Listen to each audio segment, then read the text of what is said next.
Assalamualaikum warahmatullahi wabarakatuh. A'udzu billahi minasyaitonir rajim. Bismillahirrahmanirrahim. Innal hamdalillah nahmaduhu wa nasta'inu wa nastaghfiruh wa na'udzu billahi min shururi anfusina wa min sayyiati a'malina.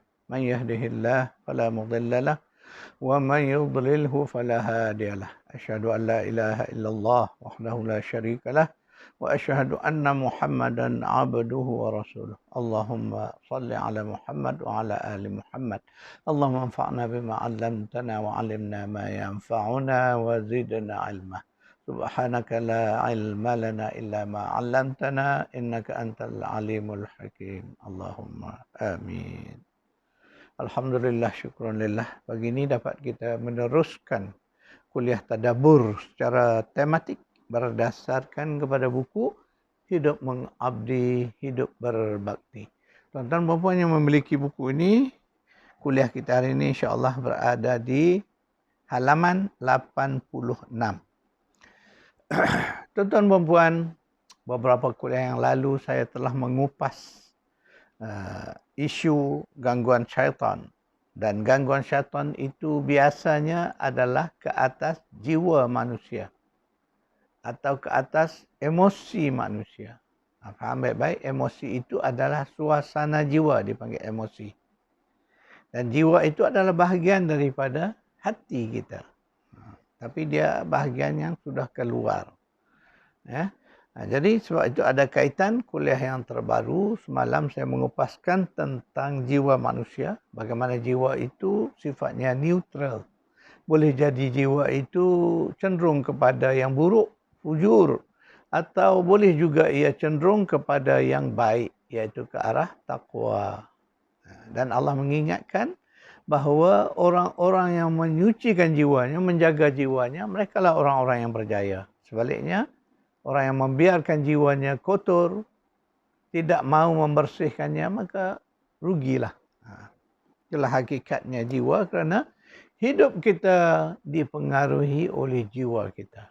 Diri kita adalah jiwa kita. Sebab itu Quran menggunakan lafaz kalimahnya an-nafs. Nafsu itu kadang-kadang terjemah sebagai diri. Tetapi diri yang hakikatnya yang memiliki jiwa.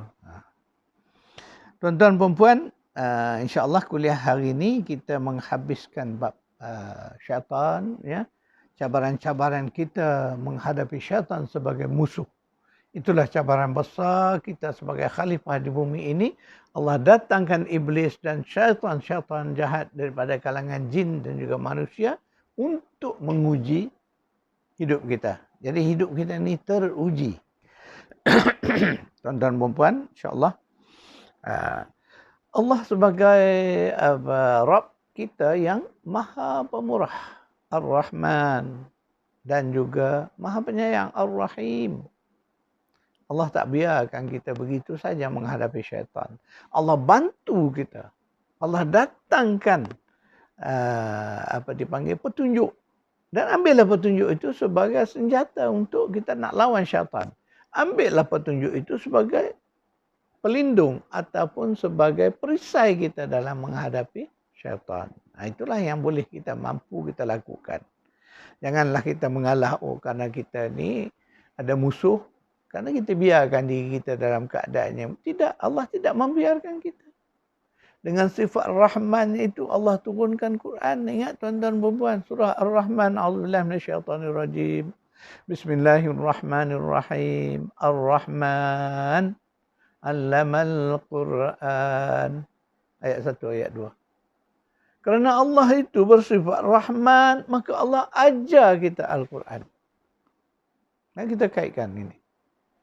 Dengan Al-Quran itu Allah ajar kita, kita dapat apa? Kita dapat petunjuk, hudan. Kemudian Allah sebutlah dalam ayat yang saya bacakan semalam atau sebelumnya. Bahawa Allah kata, A'udzubillahi minasyaitonirrajim.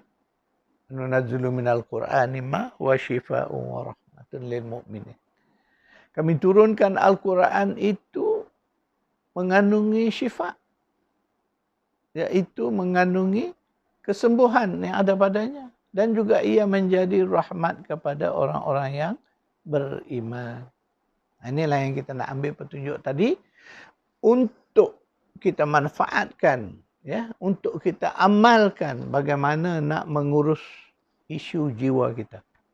Kerana dalam dalam situasi kita dapat mengurus, menjaga, mensucikan jiwa kita, insya-Allah kita akan terselamat daripada kejahatan musuh kita, iaitulah iblis la'anatullah dan juga syaitan yang dilaknat, syaitanur rajim.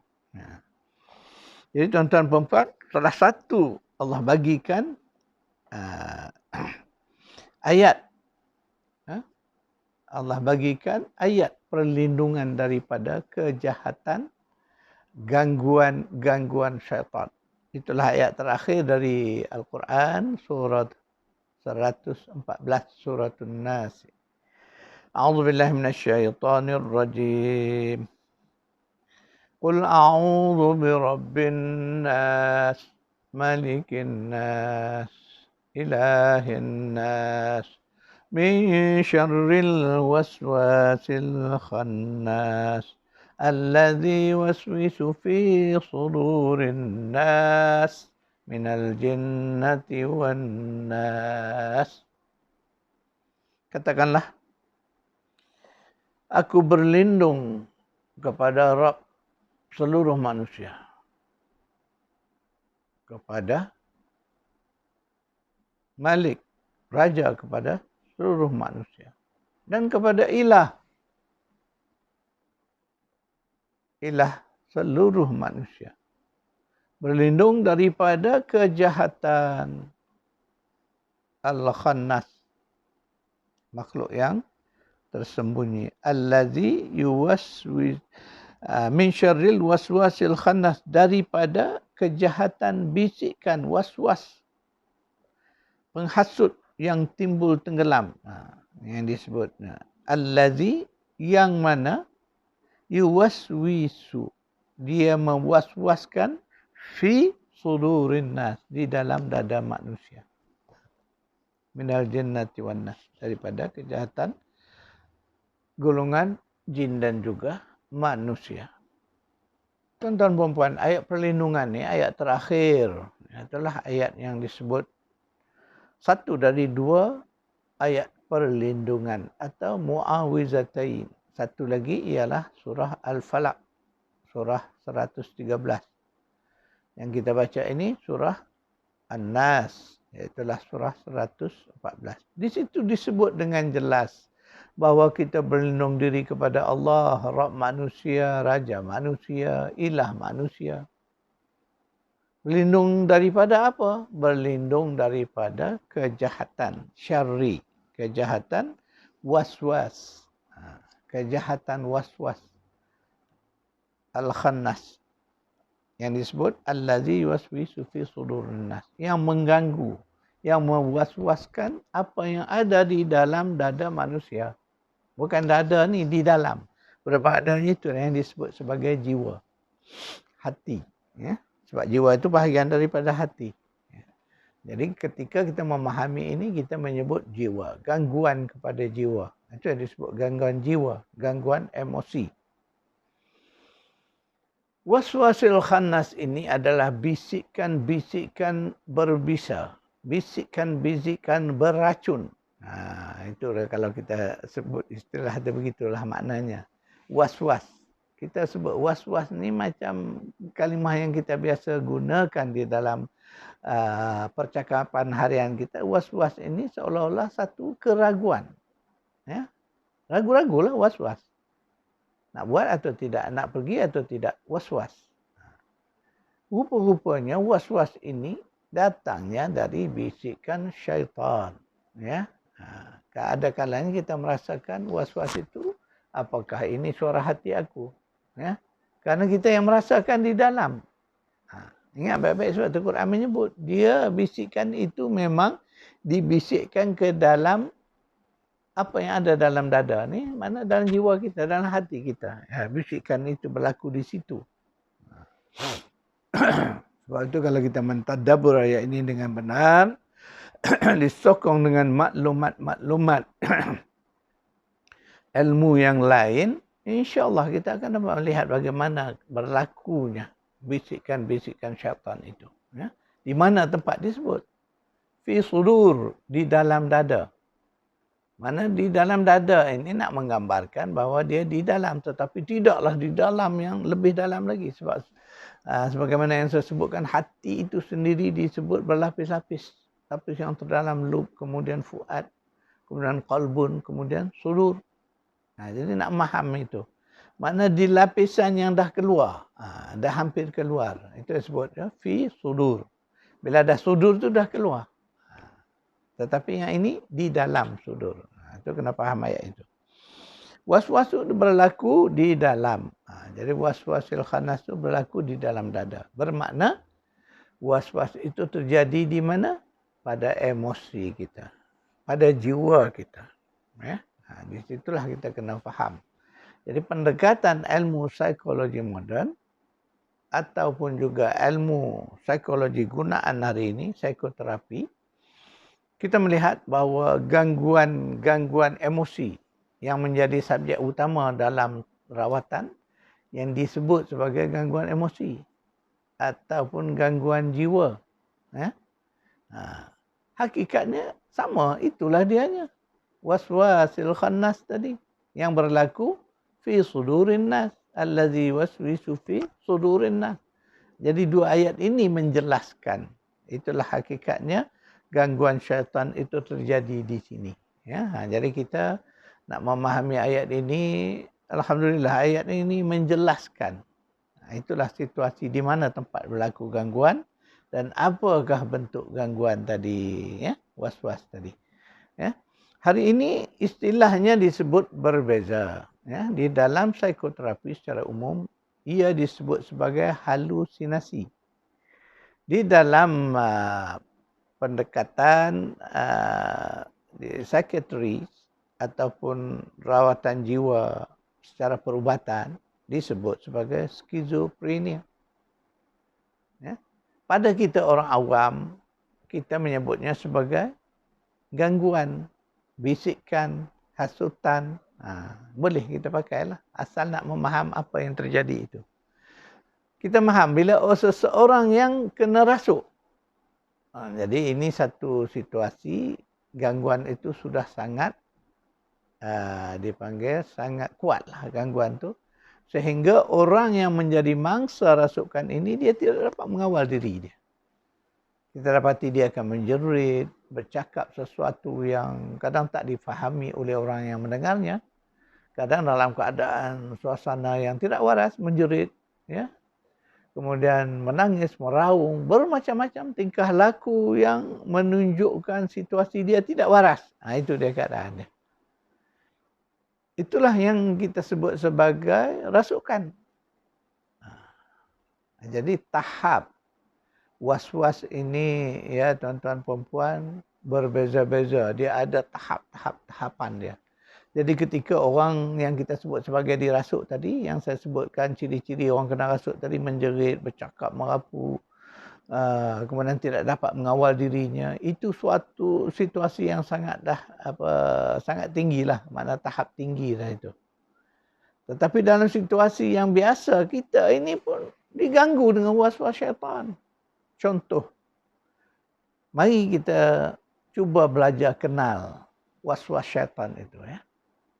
Saya nak tanya tuan-tuan dan tuan-tuan jawab sendiri. InsyaAllah di situ ada jawapan. Setiap hari kita akan merasa sesuatu dalam diri kita. Maknanya kadang-kadang kita kata kita berfikir. Kadang-kadang kata kita bercakap dengan diri kita. Ada orang mengatakan itu suara hati dia. Tak apalah, apa pun kita kena faham yang itu. Contoh, setiap kali kita mendengar seruan azan, apa perasaan yang kita akan alami? Tuan-tuan jawab sendiri, ya, tuan-tuan perempuan. Bila dengar azan, hayya 'alas salah, hayya 'alal falah, marilah kita salat, marilah kita menuju kemenangan. Allahu akbar, la ilaha illallah. Apa perasaan hati kita? Ada tak perasaan yang bila kita rasa kita nak, ini dah masuk waktu salat, aku nak salat, ada agaknya perasaan-perasaan negatif yang timbul. Contohnya, seolah-olah bisikan mengatakan, awal lagi, kan? Relaxlah dulu, kan? Itu adalah bisikan-bisikan syaitan. Secara umum nak faham begini, tuan-tuan dan puan-puan. Ketika mana hati kita, kemahuan kita berkehendak nak melakukan sesuatu yang baik, sesuatu yang Allah suruh, tiba-tiba ada satu suara yang datang cuba menghalang. Jadi halangan itu berbagai bentuk. Dia tidak mengatakan halangan jangan, tidak. Sebab kalau dikata halangan jangan itu memang kita sedarlah memang itu ni syaitan ni. Kita nak buat baik dia kata jangan. Tetapi bisikan dia tidak dalam bentuk begitu. Dia selalu membisik-bisik keraguan. Itu yang dikata was-was tadi, makna keraguan. Dia meragu-ragukan, nak buat ke tak buat, nak buat ke tak buat. Nah, itu keraguan itu ditimbulkan. Itulah dia bisikan syaitan. Kemudian dia memberikan alasan-alasan untuk kita tidak melakukannya. Macam-macam alasan ni. Contoh, kita nak keluar buat kerja baik, contohlah. Lihat ke atas, nampak awan gelap. Dia membisikkan nak hujan ni. Jadi tujuan dia supaya hujan tu menjadi halangan untuk kita keluar. Contohlah. Ada kadang-kadang kita rasa tiba-tiba saat itulah badan kita rasa tak sihat lah. Rasa nak demam. Bukan demam tetapi rasa tu. Perasaan itulah dipanggil was-was. Jadi kita kena faham tuan-tuan dan puan-puan. Panduannya mudah. Ketika mana kita nak melakukan sesuatu yang baik, dia akan datang halangan-halangan, rintangan dalam bentuk bisikan-bisikan halus. Ingat tuan-tuan, dia tidak, syaitan tak mengatakan, jangan buat, jangan pergi. Tidak. Dia akan membisikkan sesuatu yang cuba untuk meragukan kita. Macam katakan tadilah, meragukan kita dalam macam-macam lah bentuk keraguan yang ditimbul. Jadi sebab itulah ketika mana kita sadar bahawa itu bisikan syaitan, apa yang kita kena buat tuan-tuan? Berdasar kuliah saya yang lalu, cepat-cepatlah ta'awuz. A'udzubillahi minasyaitanirrajim. Ataupun baca lafaz ta'awuz yang Quran ajar. Rabbi a'udzubika min hamazatis syayatin wa a'udzubika rabbi an yahdurun. Cepat-cepat baca tu. Insya-Allah Allah jaga kita, Allah tetapkan balik pendirian kita. Syaitan-syaitan tadi akan mundur. Tidak ada lagi yang meragukan kita, maka kita boleh mudahlah kita nak melakukan sesuatu kebaikan. Begitu caranya. Dan hari ini kita melihat tuan-tuan dan puan-puan, sebagai seorang perawat, saya berdepan dengan kes was-was ni banyak dalam pelbagai bentuk. Ada yang was-was benar-benar seperti mana yang disebut nak solat tak boleh, ya. Nak berwuduk tak selesai, 15 minit, 20 minit, setengah jam berwuduk tak selesai lagi. Dia rasa was-was lah, itu kata was-was. Dia rasa dia ambil tu tak sah. Dia wuduk yang dia ni seolah-olahnya tak sempurna. Jadi itu kerja syaitan di level yang sangat jahat dah. Itu sangat dahsyat dah tu tuan-tuan dan puan-puan. Kalau sampai ke level itu, dia boleh merosakkan kewarasan akal kita. Itu sebab orang was-was ni dia akan mengulang-ulang, baca, seolah-olah dia merasa dia belum baca. Itu di tahap yang sangat dahsyat. Itulah. Tuan-tuan perempuan berhati-hatilah. Jangan sampai ke level itu. Kalau ke level itu kita kena buat rawatan dengan kaedah yang nak kena sabar rawatan. Mungkin sekali rawatan tak boleh lagi. Kena berulang-ulang rawat dan dibantu. Sehinggalah dia boleh kembali normal. InsyaAllah apa penyakit pun, penyakit was-was ini, dia tetap penyakit. Dia boleh dirawat insyaAllah dengan izin Allah. Kita akan dapat mengatasinya. Cuma perlukan kesabaran. Karena level gejala ini biasanya sudah lama. Bukan sehari dua ia datang. Gangguan syaitan itu datang dah lama. Semakin lama dia semakin kuat dalam diri seseorang, maka gangguan dia menjadi agak kebal. Di situ kita memerlukan kesabaran, memerlukan kesungguhan, rawat terus. Sehinggalah kita dapat pulihkan semula kembali kepada keadaan yang normal. Jadi tuan-tuan perempuan, manfaatkanlah ayat perlindungan ini. Jadi akhir daripada kuliah ini, saya nak mengingatkan tuan-tuan perempuan, mari kita manfaatkan ayat Mu'awwizataini, 2 ayat pelindung. Satu ayat surah Al-Falaq, surah 113. Surah 113 ini khusus untuk kita berlindung diri kepada Allah daripada perbuatan sihir. Iaitu khusus untuk sihir. Untuk ayat 114 ini khusus untuk kita menghadapi gangguan-gangguan syaitan. Gangguan-gangguan jin jahat. Tuan-tuan perempuan, jangan kita sebut jin tu semua jahat. Tidak. Sebab kita dah belajar sebelum ini, jin pun ada yang beriman. Ada yang baik. Ini jadi sebab bila sebut gangguan jin tu kita kena faham, jin yang kita maksud itu adalah jin jahat. Yang kita sebut syaitan. Jadi yang ini yang kita khusus kena faham, yang kita minta perlindungan. Kenapa kita kena berlindung diri dengan Allah? Kenapa Allah ajarkan ayat ini untuk kita berlindung diri kepada dia? Kerana jin-jin jahat ini kita tak dapat lihat mereka. Ketika mana mereka datang mengganggu kita, kita tak nampak. Dan kita tak dapat nak menguasai mereka ini. Maka gunakanlah senjata yang Allah bagi ini ialah senjata perlindungan. Sebab itu di dalam ayat ini disebut a'udzu, qul, katakanlah a'udzu, aku berlindung diri bi rabbin nas, dengan Rabb manusia, malikin nas, dengan raja manusia, ilahin nas, dengan ilah sembahan manusia. Kalimah itu jelas. Aku berlindung diri. Itulah kalimahnya a'udzu. Aku berlindung diri kepada Allah. Jangan berlindung diri kepada selainnya. Syirik. Ya. Orang kafir berlindung diri kepada syaitan daripada syaitan. Kan pelik.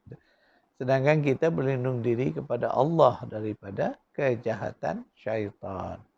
Jadi manfaatkanlah dengan benar tuan-tuan dan perempuan. InsyaAllah inilah dia pelindung kita. Pelindung kita hakikatnya Allah. Ingat baik-baik. Jangan kata yakin bahawa ayat ini menjaga kita. Tidak. Yang melindung kita ialah Allah. Sebab itu ayat ini mengajar kita. Ayat ini asbab. Kena ingat. Dan ayat ini adalah petunjuk Allah. Untuk kita dapatkan perlindungan daripadanya. Jadi yang melindung diri kita Allah. Sebab itu disebut situ. A'udzu bi Rabb. Aku berlindung diri kepada Rabb, kepada Malik, kepada Ilah. Itulah kepada Allah tadi. Jadi tuan-tuan puan-puan kena faham benar-benar insya-Allah kita akan selamat. Kalau tidak nanti takut kita tergelincir. Jadi yang kita berlindung ialah kepada Allah menggunakan wasilahnya ayat ini. Ayat ini Allah ajar. Allah bagi sebagai ayat perlindungan. Itu kaedah dia. Jadi kita bagaimana nak beramal? Bacalah. Sebagaimana kita sekarang pun dah kebanyakan kita hafal surah ni. Jadi amalkan dalam seharian kita.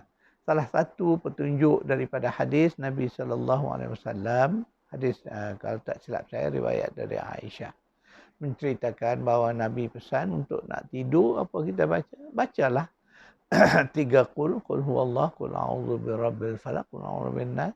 Kemudian ditiupkan di tapak tangan, kemudian mengeluskan ke seluruh tubuh kita setelah kita tiupkan. Jadikan itu amalan sebelum kita tidur. Kemudian di dalam keadaan jaga waktu siang, bila saja pun kita boleh baca. Ketika mana kita terasa kuat gangguan-gangguan itu, baca ayat ini. Selain daripada baca ta'awuz biasa, a'udzubillahi minasyaitonirrajim, baca ayat qul a'udzu birabbin nas. Baca, terus baca. Berkali-kali. Kalau untuk rawatan. Ya. Jadi kita boleh menjaga diri kita. Ingat ya tuan-tuan perempuan, ayat ini, ayat perlindungan kita manfaatkan untuk 2 situasi. Yang pertama, situasi kita dipanggil sebagai pencegahan. Sebelum kita kena, kita baca itu sebagai, itu yang kita panggil ayat perlindungan. Kita baca sebelum kita diganggu. Mana kita mohon Allah jaga kita daripada gangguan was-was. Sebab was-was ni sangat dahsyat. Dari yang sekecil-kecil hinggalah yang was-was besar-besar sebagaimana yang saya sebutkan tadi. Was-was ini boleh menjadikan orang hilang kewarasan. Kadang datang perasaan takut yang dia sendiri tidak tahu apa yang dia takut. Tetapi ia benar-benar dalam situasi yang menakutkan. Ini saya berdepan dengan kes-kes begini tuan-tuan puan-puan. Sebab itu bila saya cerita ini, tidak sekadar dengan ilmu tetapi juga dengan pengalaman. Pengalaman merawat, kita temui fakta-fakta ini. Jadi sebab itulah saya nak berkongsi dengan tuan-tuan puan-puan. Amallah dengan sungguh-sungguh, yakin bahawa Allah menjaga kita. Allah melindungi kita. Jadi ingat, satu pertama tadi untuk pencegahan sebelum berlaku. Yang kedua, ayat ini juga kita gunakan untuk rawatan. Dia ada dua situasi tadi. Yang pertama ni pencegahan. Mana kita belum kena lagi. Kita dah dinding diri kita. Jaga diri kita. Menghindari diri kita dengan menggunakan ayat ini. Yang kedua tadi adalah sebagai terapi. Sebagai rawatan. Jadi ayat inilah yang kita gunakan. Baik siapa pun perawat-perawat akan menggunakan ayat ini. Salah satu daripadanya. Untuk kita jadikan wasilah doa kita, mohon kepada Allah bantu untuk melawan gangguan-gangguan ini. Ya. Jadi itulah pengalaman dengan ayat ini. InsyaAllah jin yang ada merasuk seorang itu sehingga menjadikan dia tidak waras, insyaAllah dia akan keluar. Bila dah keluar, orang yang diganggu tadi insyaAllah akan kembali pulih dan sadar diri dia. Itulah pengalaman yang kita lalui. Ya. Jadi tuan-tuan dan puan-puan, manfaatkanlah ayat ini yang saya percaya semua orang dah hafaz. Jadi itulah ayat ini, kuliah hari ini, nota kita pun kuliahnya ayat surah 114. Tuan-tuan, mari kita baca satu ayat untuk mengakhiri bab ini. Ayat daripada surah Al-A'raf ayat 20. A'udzubillahi minasyaitonir rajim. فوسوس لهما الشيطان ليبدي لهما ما وري عنهما من سوآتهما وقال ما نهاكما ربكما عن هذه الشجرة إلا أن تكونا ملكين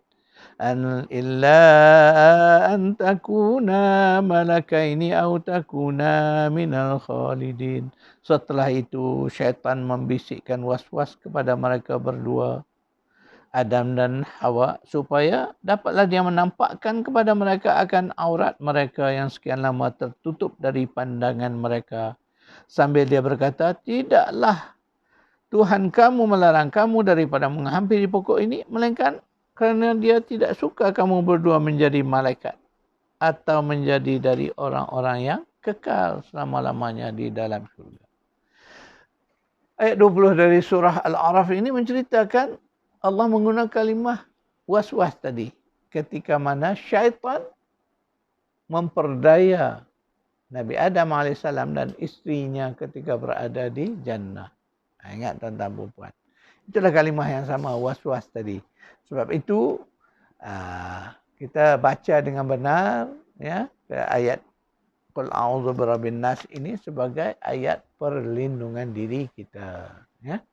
Jadi sekadar itu dulu tuan-tuan puan-puan kuliah kita hari ini, dan saya tidak mencatatlah kerana satu ayat saja kita baca ni, ingatlah, dan saya percaya tuan-tuan puan-puan pun akan ingat. Itulah ayat terakhir 114 surah An-Nas ya. Amalkanlah ia untuk dua keadaan yang saya sebutkan tadi. Pertama, dalam keadaan kita mencegah. Yang keduanya, dalam keadaan kita nak merawat. Jadi rawatlah diri sendiri. Allah dah bagi dah ya. Dalam keadaan kita rasa kita mampu, rawatlah sendiri Ataupun bantulah rawat orang-orang yang terdekat dengan diri kita. Jadi jangan terus nak pergi mencari ahli-ahli perawat.